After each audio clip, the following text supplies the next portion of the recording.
Саламатсыздар ма, құрметті оқушылар? Қал жағдайларыңыз қалай? Сіздермен бүгін Шымкент қаласы Жүсіпбек Аймауытов атындағы номер 64-ші мектеп гимназиясының қазақ тілі мен әдебиет пәнінің мұғалімі Салыбекова Бибігүл Есімханқызы сабақ жүргізетін болады. 2020-2021 оқу жылының алғашқы сынама сабағына қош келіпсіздер.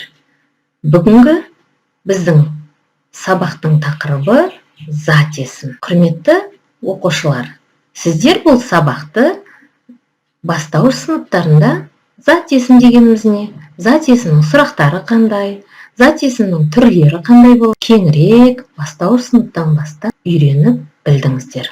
Ал енді 5-ші сыныпта сол білімдерімізді қайта жаңғыртып, толықтырып, тағы да үйренетін болады.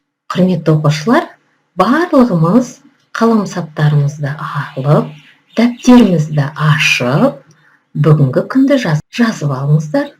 Тағы да есіңізге салып өтейін.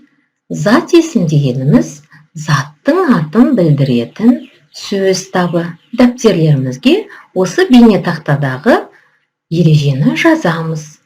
Зат есімдерге кім, кімдер, не, нелер деген сұрақтар қойылады. Жазып алдыңыздар ма? Өте жақсы, керемет жарайсыздар балалар. Ал енді осы біздің айтылған ережемізге мысалдар топтамасын келтіре отырып, сабақты ары қарай жалғастырамыз. Құрметті оқушылар, мынау бейнетақтадағы бірнеше суреттер берілген.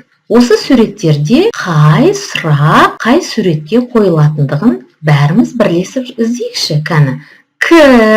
Кім, бала, жекеше түрі. Кімдер, оқушылар, балалар деген сұраққа осы бейнедегі фотосуреттер мысал бола алады, балалар? Не деген сұраққа доп, яғни жекеше түрі жауап береді. Нелер, мына кітаптар, бұл көпше түрі, бірнеше кітаптар. Көрдіңіздер ме, балалар?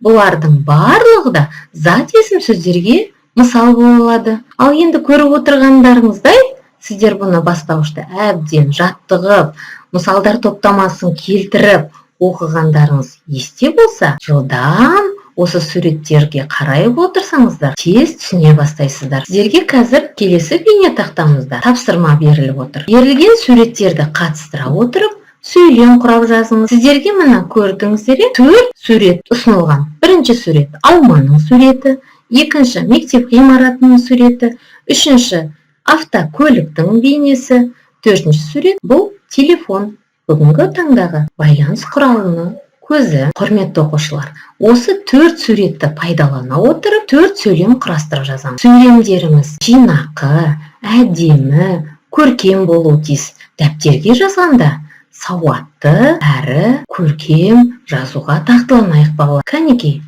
дәптерді ашып, әр бала өзінің ұшқыр ойымен керемет сөйлемдер құрастырады деп үміттенемін. Ал осы барлығымызда осы 4 сөйлемді дәптерімізге жаздық. Әрбір оқушы жазған сөйлемдерін назар салып қарау керек. Себебі екінші тапсырма ол жазған сөйлемдеріңізге орай беріледі. Екінші тапсырма құрастырып жазған сөйлемнің ішінен зат есім сөздерді тауып, астын сыз сұрағын жазыңыз дейді. Ал мен сіздерге бір мысал келтіріп қойдым.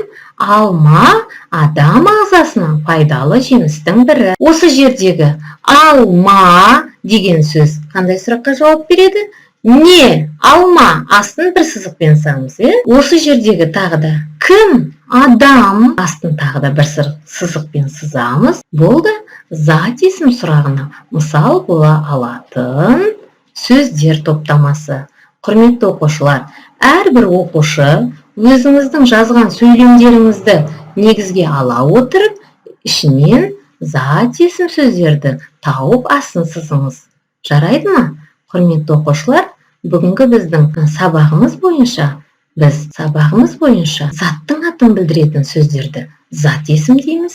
Зат есімдерге кім, не, кімдер, нелер деген сұрақтар қойылатын естен шығармайық. Құрметті оқушылар, алдағы уақытта берілген тапсырмалар аясында жүйелі жұмыс жасаймыз. Кәнекей балалар, бүгін белсенділік танытып дәптерлерін ашып, жазып отырған, экранға қарап отырған барлық оқушыларға жарайсыңдар дегім. Міне, бүгінгі тапсырманы орындаған кезде тапсырманы орындай алмадым, толыққанды орындай алмадым деген оқушылар болатын болса, сіздер қиналмаңыздар. Алдағы уақытта сіздер тапсырманы бұдан да керемет орындауға шамаларыңыз жететін. Тапсырманы толық орындамай, екі ғана сөйлем келтірген оқушылар болатын болса, сіздерді алдағы уақытта одан да керемет тапсырманы орындауға даяр екендіктеріңізді байқадым. Бүгінгі сабағымызда 4 сөйлемді келтіріп, әрі оның зат есімнің кім, не, кімдер, нелер деген сұрақтарын тауып, мысал келтірген оқушыларға алғысым шексіз. Рахмет. Алдағы уақытта біз сіздерден үлкен жетістіктер күтеміз. Балалар, бүгінгі сабағымыз аяқталды. Сау болыңыздар. Кездескенше амандықта кездесейік. Жақындарыңызға жанашыр болыңыз. Рахмет.